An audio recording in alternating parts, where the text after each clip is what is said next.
très urgent, encore une fois de plus, du côté de l'Afrique de l'Ouest, plus précisément sur les terres maliennes. Personne ne s'attendait à ça. Je peux dire vraiment personne. Mais aujourd'hui, le Mali vient encore une fois de plus de nous montrer qu'il mérite la place du cœur même et de la base de la réelle indépendance du continent africain. La posture des dénonciations que le colonel Assimi Goïta et ses hommes ont décidé de prendre devant la communauté internationale et devant le peuple africain en général continue de s'étendre encore une fois de plus.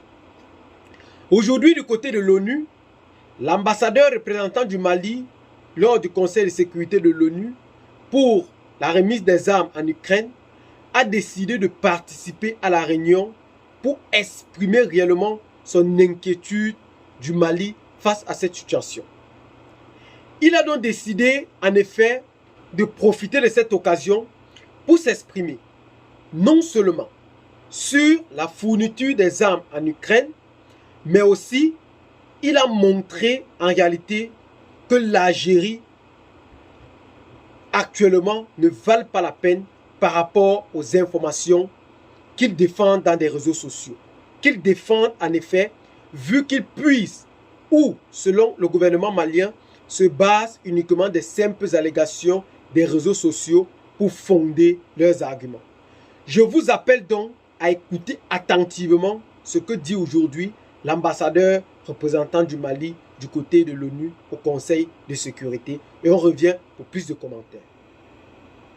Et aux conséquences de la fourniture des armes à l'Ukraine sur nos pays, sur nos populations, loin de la ligne de front entre la Russie et l'Ukraine. Comme vous le savez, depuis l'éclatement de la crise entre la Russie et l'Ukraine, le gouvernement du Mali a adopté une position de neutralité. Cependant, nous sommes de plus en plus préoccupés de voir que cette crise se transporte progressivement vers des régions loin du front, comme nous avons pu le constater le mois de juillet dernier au Mali, donc au Sahel, en Afrique. En effet, le porte-parole de l'agence ukrainienne de renseignement militaire et l'ambassadeur de l'Ukraine au Sénégal ont avoué publiquement et de manière assumée l'implication de leur pays dans l'attaque lâche, traître et barbare les 24, 25 et 26 juillet 2024 des groupes terroristes ayant causé la mort d'éléments des forces de défense et de sécurité du Mali à Tizawaten, au Mali, ainsi que des dégâts matériels importants. Pire, ces hauts responsables ukrainiens ont publiquement annoncé d'autres résultats à venir. Cela nous préoccupe. Le gouvernement du Mali réitère sa condamnation ferme de ce soutien assumé de l'Ukraine aux formations terroristes au Mali, au Sahel et en Afrique. Il a décidé de rompre les relations diplomatiques entre le Mali et l'Ukraine.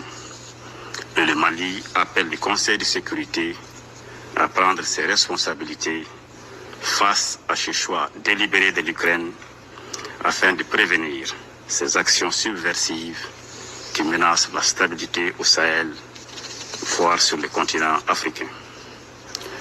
Compte tenu de ces précédents fâcheux que je viens de dénoncer, le gouvernement du Mali exprime sa vive préoccupation pour la question de la fourniture des armes à l'Ukraine, car il est désormais établi qu'une bonne partie de ces armes fournies à l'Ukraine vient alimenter le terrorisme et la criminalité au Sahel, avec le risque de déstabiliser davantage nos pays et d'aggraver les souffrances de nos populations, déjà éprouvées par plusieurs années de conflits aux conséquences dramatiques.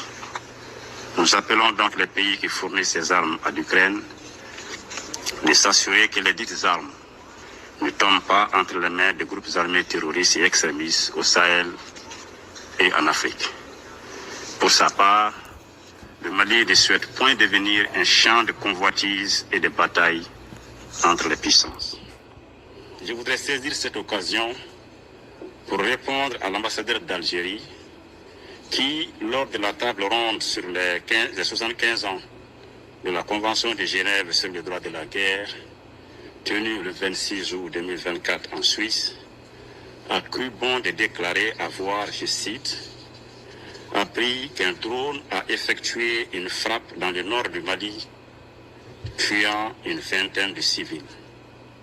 Et de poursuivre, je cite, ceux qui appuient sur la manette de ce drone n'ont de compte à rendre à personne sur ces frappes. Fin de citation.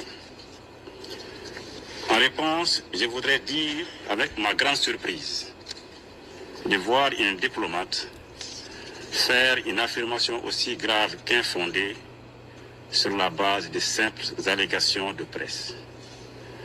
En colportant à la légère ces informations de presse non vérifiées, il se fait le relais de la propagande terroriste dans notre région. Pour ma part, je rappelle à mon collègue algérien que les forces de défense et de sécurité du Mali sont des forces professionnelles qui mènent une lutte implacable contre les groupes terroristes dans le respect strict des droits de l'homme et du droit international humanitaire pour libérer notre territoire et pour protéger nos populations et les biens. De quoi s'agit-il en réalité?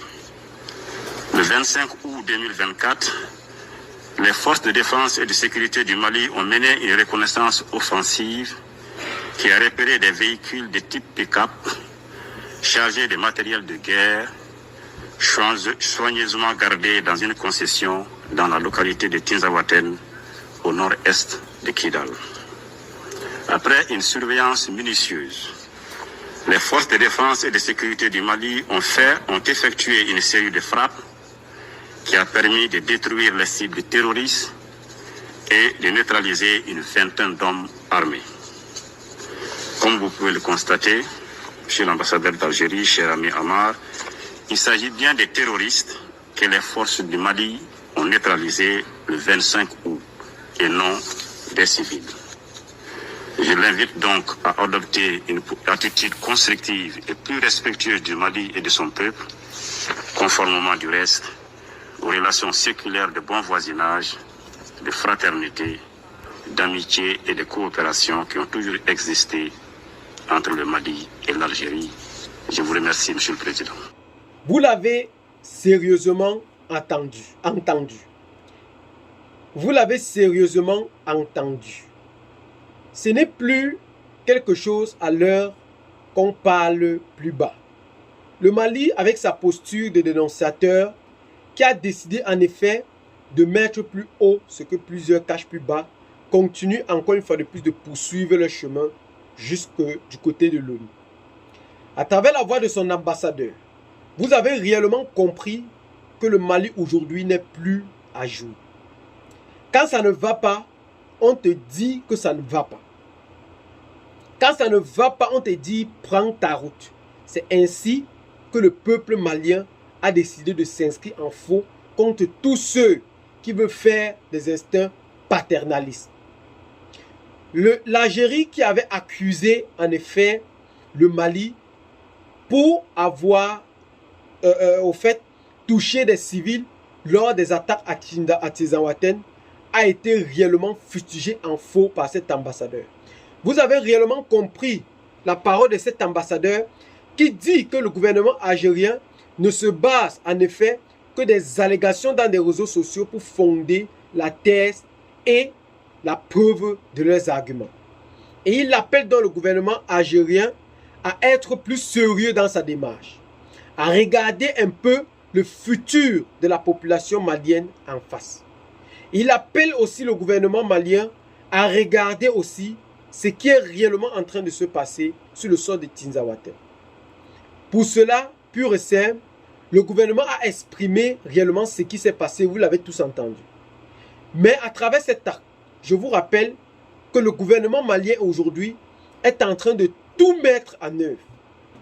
Je dis bien tout mettre en œuvre pour la récupération de son territoire. Pas d'une manière de sabotage, pas pour vouloir déstabiliser les civils, pour dire un jour qu'on a pris le pouvoir, non. Mais en réalité, ils veulent montrer aux yeux du monde que la puissance aujourd'hui du continent africain est présente. C'est ce que le gouvernement malien est en train de faire actuellement aux yeux du monde.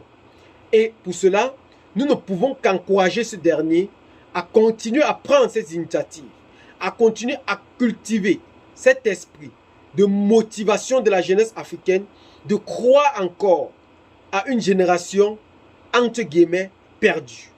De croire que cette génération peut arriver. De croire que cette génération peut faire. Et c'est ce que nous attendons réellement de nos dirigeants et de nos futurs dirigeants du côté de l'Afrique. Aujourd'hui, c'est donc sur ce petit pas d'informations que nous allons donc nous séparer. Qu'est-ce que vous en pensez? Laissez donc vos commentaires. Abonnez-vous à la chaîne si ce n'est pas encore fait. Partagez la vidéo avec les amis si vous l'avez trouvée intéressante. Et à très bientôt pour de nouvelles vidéos. Ciao, bye bye.